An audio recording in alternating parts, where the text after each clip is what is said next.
Hola, ¿qué tal? Muy buenos días, buenas tardes, buenas noches, en donde quiera que se encuentren. Una vez más, estamos juntos con ustedes en Crisol Mediático, nuestra columna, pues ya quincenal, semanal, mensual, ahí depende de la información que vaya llegando. Vamos actualizándonos, ¿no? En conjunto. Miren, el día de hoy quisiera abordar un tema que me llama mucho la atención. Muchos de ustedes que siguen las transmisiones o que llegan a escuchar esta información, me parece que son de corte alternativo, porque nuestra información no es la típica que dan los medios de comunicación masivos. En ocasiones desmitificamos o abonamos, incluso abordamos temas que otros medios de comunicación dan por hecho o los dan incompletos. Y esto pues lo que hace es que ayuda, ¿no? Intenta profundizar en los temas. Miren, el día de hoy eh, quiero abordar algo interesante que salió en los medios.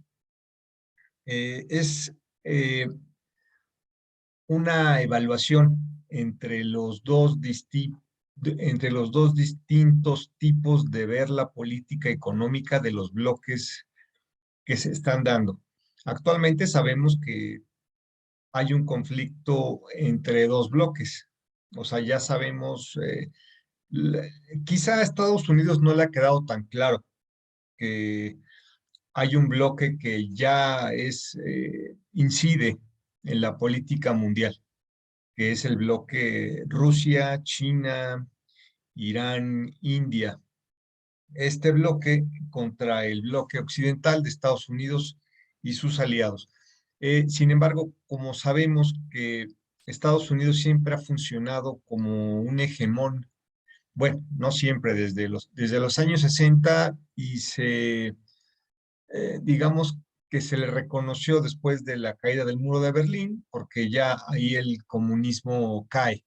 Sin embargo, ahora con el regreso de Putin y Rusia, el incremento de la economía china y ahora con el alzamiento de Rusia en Ucrania, uno puede identificar que ya Estados Unidos no es el hegemón, que ya se venía dando desde la época de Obama con Siria, que no pudieron tomarlo a pesar de la llamada primavera árabe, en la cual también ya le hicimos un ejercicio de explicación en el cual, pues básicamente era conflicto, terrorismo y todos esos países que supuestamente hicieron estas primaveras árabes les fue muy mal. Sin embargo, en Siria no pudieron porque tuvieron apoyo desde ese momento de los rusos y los chinos. Entonces, solamente este programa es para explicar a grandes rasgos las políticas económicas que están manejando los dos bloques y qué es lo que acusan uno del otro.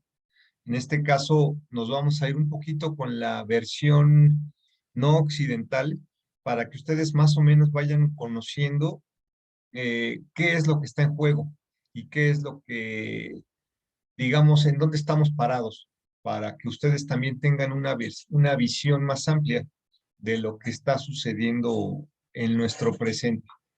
Entonces, pues ya vimos, ¿no? Ya les digo, la presentación, el tema es la política económica de los bloques, y yo en este caso quiero mostrarles qué es lo que dice un economista independiente llamado Michael Hudson.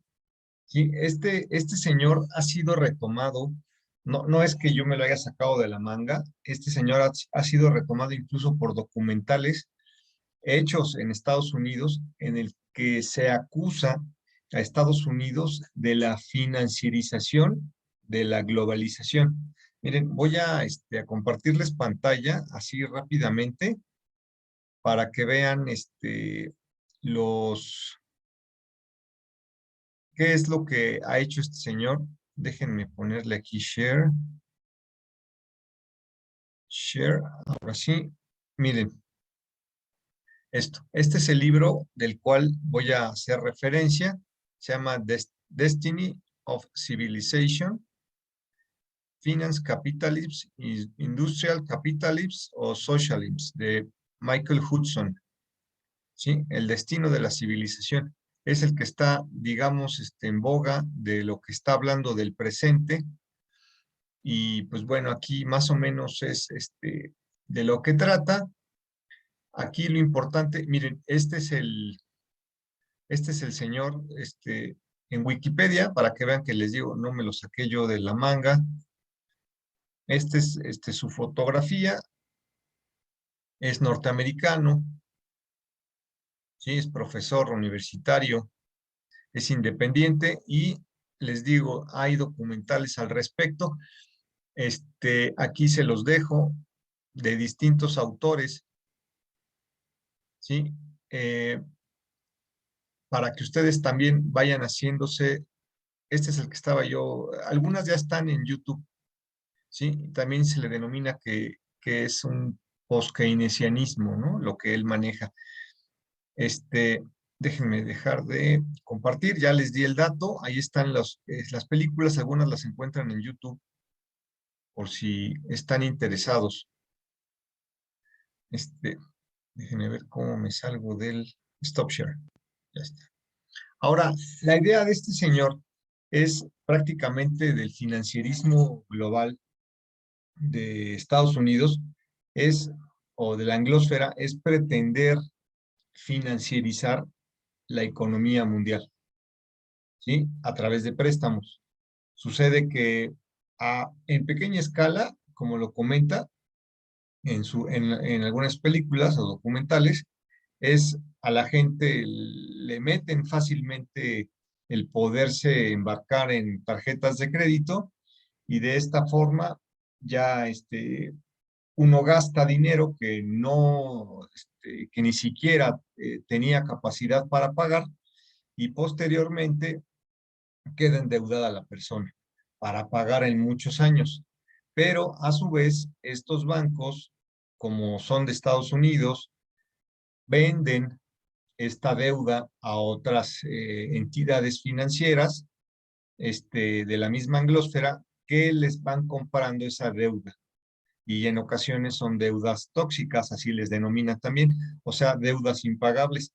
Y así pasó con la burbuja inmobiliaria de 2008, en el que pues, se fueron vendiendo este tipo de activos y cuando llegó el momento de pagar, pues nadie pagó y fue una cadena de deudas impagables que los últimos que compraron, pues son los que se vieron afectados, ¿no? Y a un montón de gente la sacaron de sus domicilios y etcétera, ¿no? Pero ahí los únicos beneficiados fueron las cadenas de venta de estos créditos y obviamente los primeros que se vendieron. Esta en específico, esta situación en específico, fue retratada en El Lobo de Wall Street. Esa la pueden ver. Esa ya está no, debe estar en Netflix. Sale Leonardo DiCaprio y precisamente sucede cuando están vendiendo esos instrumentos tóxicos en Estados Unidos. Situación que no ha sido aislada, no ha sido única. ¿Sí? También desde en 1925 también ahí sucedió, les digo, esta de 2008, y han habido una serie de actitudes en distintos países que es lo que hacen reconocer que Estados Unidos o la anglósfera se ha manejado bajo el financierismo global, ¿sí? Ahora, eso es en cuestión de personas. Ahora, este señor Hudson, también señala que no solamente actúan sobre las personas, sino también sobre los gobiernos. Es decir, un gobierno que le está yendo mal, que está afectado por la pandemia, que no llevó bien sus políticas, se ve obligado a pedir un préstamo al Fondo Monetario Internacional y a a los fondos de inversión que les compren deuda, ya sea a corto plazo o a largo plazo. Entonces, a través de estos préstamos, como el país le está yendo mal, eso le denominan riesgo país, porque quizá no tiene una economía tan elevada como le pasó a Grecia con Alemania, como le está pasando a Portugal y a España, que tuvieron que volver a financiar sus deudas. De ese también hay película de la de Grecia, ahorita me acuerdo. Entonces, retomando, eh, tienen una tasa de interés mucho más alta porque las personas que les lleguen a prestar corren más riesgo, por eso le llaman riesgo país, ¿sí? Entonces, generalmente a las economías que están, digamos, que son más riesgosas de prestarles, les prestan a tasas más altas estos fondos de inversión. Argentina es otro que también se vio afectado por este tipo de inversiones, que en ocasiones también se les denominan golondrinas. Esas son a corto plazo. Bueno, entonces, la manera de la financiarización para incidir en las políticas públicas de los estados es a través de estos préstamos. Porque por una parte, si es el Fondo Monetario Internacional, les va a exigir, como lo que sucedió en Grecia, les va a exigir que tomen políticas, y Argentina, les van a exigir que tomen políticas públicas eh, las cuales ellos quieran, ¿sí? Y este Fondo Monetario Internacional está gobernado por Estados Unidos y también los fondos de inversión más grandes del planeta están radicados en Estados Unidos. Por eso, el señor Hudson, el economista, acusa que es Estados Unidos y la anglósfera los que están globalizando la financiarización. Les decía, ellos lo que realizan es un préstamo a este estado quebrado, a pesar de que no tenga capacidad económica y como sea es deuda soberana. Y como es deuda soberana, posteriormente, aunque lleguen otros gobiernos, los van a tener que pagar, ¿sí? Y a porcentajes muy altos porque su riesgo país es también alto. Y con tal de que estos estados no quiebren, pues tienen que estar constantemente solicitando crédito alto y endeudando al país. ¿Sí? ¿Qué sucede? Cuando tienes un Producto Interno Bruto, el cual tienes que estar dividiendo entre tu deuda externa y además tu deuda, digamos, tus gastos corrientes, ya tienes menos posibilidades de incidir en conflictos o problemas que van sucediendo. A veces hay desastres naturales, ¿no? Un temblor, un aguacero que inunda, inundaciones, o las faltas de cuestiones de políticas sociales que apoyen a la sociedad, se van disminuyendo o van en detrimento debido a que no hay dinero para poder invertir en el propio país porque antes tienen que estar pagando la deuda. Entonces, estos acreedores de los estados lo que solicitan es que los inciden en las políticas públicas de los gobernantes y les dicen, bueno, ok, no me pagues, pero tienes que subir los impuestos. Pues tienes que subir la edad de la jubilación, lo cual hace que la sociedad en la que viven, pues, sean impopulares o no sean benéficos con tal de que sigan pagando su deuda. Y son deudas interminables para los estados, ¿sí? Entonces, esa cuestión, eso es lo que está detrás de la financiarización o de la globalización financiera, lo que ha hecho que este dinero no sea un dinero productivo, sino solamente es un dinero que se utiliza para sacar del problema al país en cuestión, pero que no se utiliza para infraestructura, por ejemplo, para crear puentes, para crear comercio, ¿sí? Fábricas, no, simplemente para pagar deudas, intereses etcétera. Aquí la Revolución Mexicana también empezó México así con ese problema. Como México estaba en guerra, se pidió prestado a Estados Unidos armas, pero obviamente a precios altísimos, ¿no? Entonces, ese es un modo de funcionar de la globalización financiera. Ahí podemos hacer una diferencia con otro tipo de globalización, que ahorita la voy a tomar. Aquí lo importante nada más es que cerremos la situación o las conductas que nos está manifestando el economista Hudson para que nosotros tengamos una visión del financierismo global que no genera en el mundo mercancías, no genera infraestructura, solamente genera deuda o tapa parches de deudas que posteriormente van a seguir dándose. Aquí en México existe el Fobaproa, que también fue algo muy parecido, ¿sí? La gente se endeudó mucho debido a la facilidad del crédito y cuando se va el presidente que generó ese beneficio, se fue el capital y precisamente los tenedores de bonos del gobierno exigieron el pago para retirarse, etcétera, pero todos al mismo momento y el presidente que continuó, Ernesto Zedillo, lo mandó a deuda pública.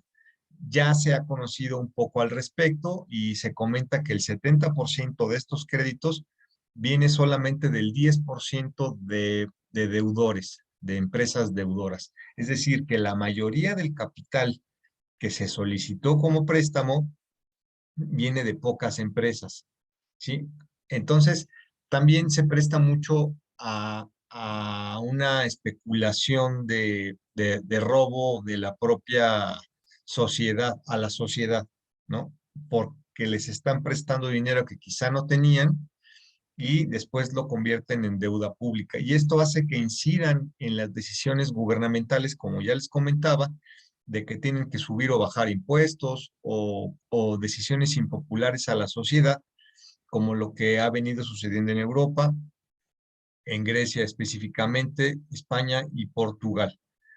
Eh, Debe haber más ejemplos, ¿no? Pero bueno, es nada más para no hacerlo tan largo y especificar el tipo de señalamiento que a lo mejor para ustedes tampoco es nuevo, pero sí es importante que si no lo conocen, pues ahí lo tengan de manifiesto, que no es capital productivo, ¿sí? Es solamente para beneficio de unos cuantos, es decir, para los que llegan a prestar el dinero y solamente ellos se ven beneficiados y no hay, digamos, un beneficio de generar estructuras.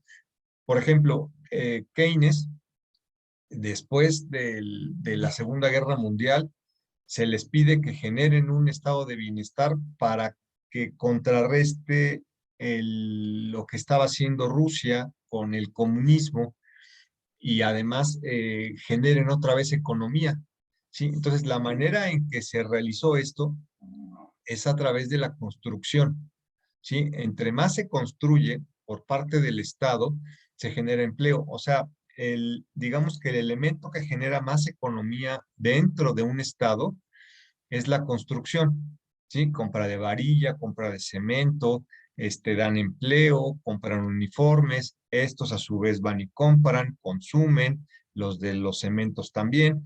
O sea, el que hace un efecto multiplicador mayor es por 10, es la construcción. Por eso en el post-keynesianismo, perdón, en el que es keynesianismo, en la posguerra, se generó el estado de bienestar, además de dar apoyos a la sociedad, ¿no?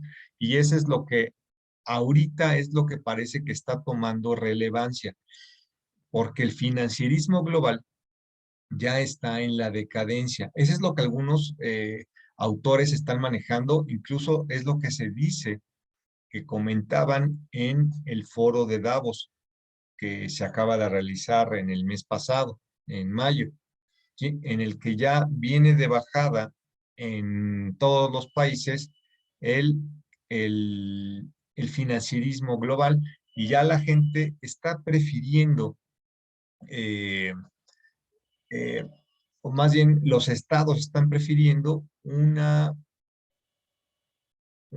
mundo más que no dependa tanto de la globalización, sino que ellos lo tengan, ¿sí? Es más soberanista, más que globalista, más que depender o dejarle a la iniciativa privada, porque esa es otra, ¿no?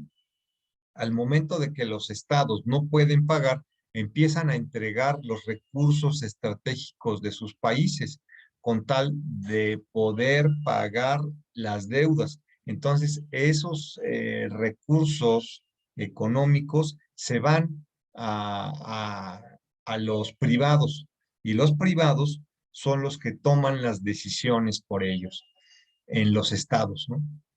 En fin, entonces, esta es la financiarización que está acusando el señor Hodgson.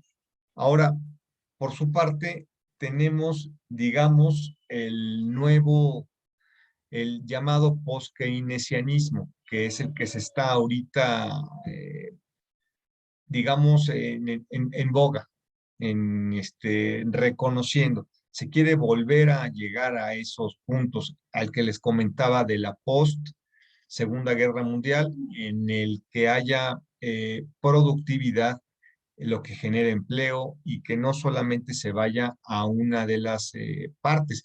Y esto lo está generando el bloque de China, y se está viendo a través de la ruta de la seda, que es precisamente lo que comentan los analistas, que es lo que busca detener el financierismo global, o el lado o la anglósfera. La ruta de la seda viene apoyada por infraestructura y por inversión china. Ellos van e industrializan lo que se les diga, ¿sí? Va acompañado de carreteras, va acompañado de su 5G, ¿no? La tecnología de Internet, viene acompañado de estructura dentro de los países para que generen economía y a su vez le sigan comprando más mercancía, hacer carreteras, hacer trenes para la entrega de esta mercancía. Visión contraria a la que tienen los financieristas de solamente entregar a países en bancarrota dinero. Ahorita se acusa precisamente de la financiarización. Es que estaba escuchando ahorita el sonido del teléfono, me desconcentró un poco, pero, por ejemplo, ahorita lo que está pasando con la situación en Ucrania, de que hay una elevada inflación en el planeta. Entonces, habrá países, por ejemplo, Turquía, Argentina, eh, que llegan a tener porcentajes o tasas muy altas de desempleo, de inflación, por supuesto. Entonces se ven obligados a pedir préstamos, ¿no? Y los que se benefician son los fondos de inversión. Estos fondos de inversión les llegan a prestar también a ellos, pero cuando ya no pueden pagar, hay muchísimos países que ya no tienen capacidad económica, que están rebasados sobre su PIB. Podemos hablar incluso de países industriales fuertes, ¿no? Japón, Alemania, Italia, ya decíamos de España, ya hablábamos también de Argentina, ¿sí? Que rebasan incluso el propio Estados Unidos, es todo un tema. Pero entonces se los dan a estos fondos de inversión, y estos fondos de inversión a su vez, al verse eh, como acreedores y que no les pueden pagar, empiezan a solicitarles o la entrega de bienes estratégicos, o incidir en políticas públicas que les garanticen que les van a devolver su dinero. Bueno, contrario a la ruta de la seda. Sabemos entonces que los dos bloques están ahorita luchando. A final de cuentas, en la lucha de Ucrania, bueno, ubicada en Ucrania contra Rusia, los chinos y nosotros sabemos que no va específicamente para luchar contra Rusia, sino sabemos que es para detener el desarrollo de China y su ruta de la seda, porque no solamente está ya en Asia sus inversiones, sino también ya están llegando a América y parte de Europa. Entonces, se sabe que para 2030 ya China tendría una mayor cantidad económica de dinero, no per cápita, sino nominal, ¿sí? Per cápita porque son muchísimos, son 1.200 millones, ¿no? Eh, es difícil que per cápita, pero nominalmente tendrían, ya serían una mayor economía que Estados Unidos, lo cual precisamente estamos viendo el choque de las dos partes para que no crezca, ¿no? Como ya comentábamos que esto ha existido desde Roma, en el que los bloques se pelean entre los estados para tener mayor economía, ¿no? Estos choques geopolíticos para poder tener una mayor economía y luchan por tener estados satélites o países que trabajen para ellos, ¿no? Bueno, entonces, ustedes al respecto, pues ya más o menos se van con esta idea de qué hacen los dos bloques económicamente. No es una lucha de buenos contra malos, ni yo soy de aquí y por eso yo le voy a este. La idea es que nosotros nos vayamos familiarizando con esta información, sepamos a qué se debe este conflicto y vayamos viendo qué decisiones van tomando, porque si la anglósfera solamente va a estar invirtiendo en financierismo, pues lo que va a generar es que todo el mundo sea pobre y esclavizado, ¿sí? Ni tampoco estamos diciendo que todos, que Rusia y China son los buenos, ¿no? Y que ojalá y crezcan, ¿no? A ver, hay que estar revisando y estar exigiendo e informándonos de de qué es lo que busca cada uno de los grupos y conforme a eso nosotros ir tomando mejores decisiones, ir explorando para que no lleguen los economistas y nos den vueltas con sus ideas, todas retóricas e incluso tergiversadas, y nos facilite la comprensión este tipo de programas. Bueno, pues yo lo dejo hasta ahí. Eh, Quizá puedo sacarles mapas, puedo sacarles datos, pero eso ya les toca a ustedes. A final de cuentas es información sencilla. Estar buscando, por ejemplo, pueden buscar el PIB de cuánto está rebasado de los países para que ustedes se den cuenta. Si no, pues también lo podemos revisar aquí fácilmente y vean cómo los países están rebasados en sus economías, me lo pueden escribir y con mucho gusto lo podemos revisar, incluso cada uno de los datos que les estuve dando, para que vayan viendo y ustedes también lo vayan revisando por internet y vayan viendo que pues aquí se les da información fidedigna y lo importante es que no dure tanto, sino que ustedes tengan una información precisa y clara de lo que se les está tratando de decir. Bueno, pues sin más, yo les agradezco que cada vez seamos más personas, más vistas, más suscriptores. Si tú eres nuevo o te llegó este video, suscríbete, ya es importante que se empiecen a suscribir para que esto se vaya desarrollando. Bueno, sin más, cuídense mucho y hasta la próxima.